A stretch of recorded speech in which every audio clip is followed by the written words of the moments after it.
Skippy Lee, welcome back. Today we're going to talk about this noun chart. I'm not teaching you that much new information. This is mostly stuff that you already know. I'm just adding a couple new endings. Okay, so you will see that this is aptly titled the case chart of always needing, because you're always going to need this chart. It is from now on your handy dandy cheat sheet for basically all things nouns. I want you to keep this nice and pretty and neat, and I really don't want you to write on it except for a couple things, okay? I want you to look at what we already know. You already know this nominative. Put a little dot or a check mark or one thing there. You know these accusative endings, you know those ablative endings, and you know the nominative plural endings. All I want you to do is put a little dot so you know what to pay attention to. From now on, what I'm going to expect you to know is these endings too. So there's 6 new endings. You are going to use this chart right here to complete this practice set. Okay, so noun chart practice sheet. So right here, you're going to decline these nouns fully, even the ones you don't know. So rex, regis has the same type of dictionary entry as third. So you're going to follow this pattern. Okay, so the nominative is rex. The genitive is regis. Remember, I find my stem by dropping off the genitive ending, which is is. So, okay, I wrote my stem all the way down, and then I'm just going to use this pattern of endings. Look, it's all written out for me. So I'm just going to go and add this ending. The genitive endings is. Remember, I knew this was third declension because the genitive was an is. Third is. Okay, now I've got styleless, stylee. Look at the noun dictionary entry and think what declension it is. All right, it's second because I've got this I right here. So first thing I'm going to do is find my stem, which is style. Okay, and I know this one's the nominative. By definition, that first form is the nominative. So I'm just going to write that there. And then my stem is style, so I'm going to write that all the way down. And then I'm just going to put on my endings from this sheet. So here we have stylus, and then I, O, U. Okay.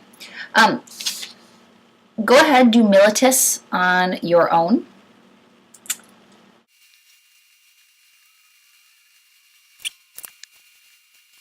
Unpause the video. You should have exactly this written down. Militus, militi, militem, milite, militace, militum, militibus, militace, militibus.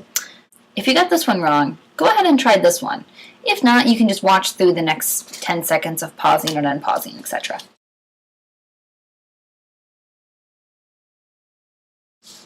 Okay, you should have exactly this. I, arm, is, as, is. So far, we've just talked about how to use this bit of the chart, how to use the endings.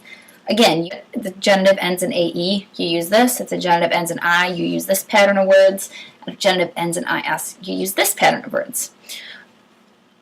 It's basically the same thing we've been doing all along.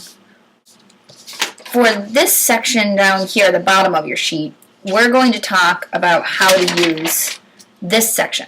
A quick review, okay? Genitive or nominative is the subject that slash does the verb. This slash means either or. So here it means it can be an us or an are, and here it means it's a subject or does the verb. Same thing. Same thing down here, direct object or it gets verb. It can also follow a preposition. So you have 2 options for accusative. It's a direct object or it follows a preposition. Ablative follows a preposition. This translates to with, by, for, or whom. That's for later on in case you want to use this in the future, and I just couldn't give you a chart that told you the use of the ablative without putting this on there. All right, so let's do this. Here we have Regina, regum, in tablino, specta. So actually jump down here and translate that. Regina, we can see got some vocab help. All right, so the correct answer is the queen watches the king in the study. So Regina, what case is this and why? I see Regina ends with an A. So I'm going to go here and I'm going to find A on this chart. My only singular A without a long mark is right here. And it's a subject. I don't know predicate nominative yet. So it's the subject of my verb. So I'm going to write down that it's nominative.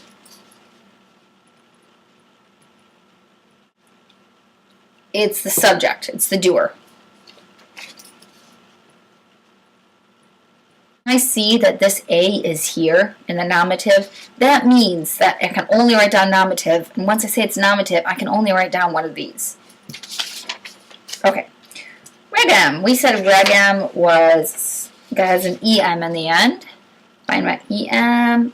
So it's accusative. That's the case. That's my only option. Right, so our options for accusative are either direct object or follows a preposition. However, there's no preposition in front of regem. So obviously it's not going to follow a preposition. It has to be the direct object. Abelino. Okay, I see an O if I find my O's. Okay, right here is O. There's an O here, but we don't know the dative yet, so probably not going to be dative. O, only way I really know how to use it is to follow a preposition, so I'm going to write down ablative. Okay, I want to call your attention to the fact that nowhere in here did I say Y because it ends with an A or Y because it ends with an EM. That's how you know it's nominative or accusative or ablative. That's not why it is. It's that case because it's doing the verb. It's that case because it's getting verbed. Okay, there's a big difference between the two. Go ahead, translate this one on your own. Alright, so this sentence says, the pest and the murderer were running, BA, were running bravely towards the soldiers. The S is important, soldiers.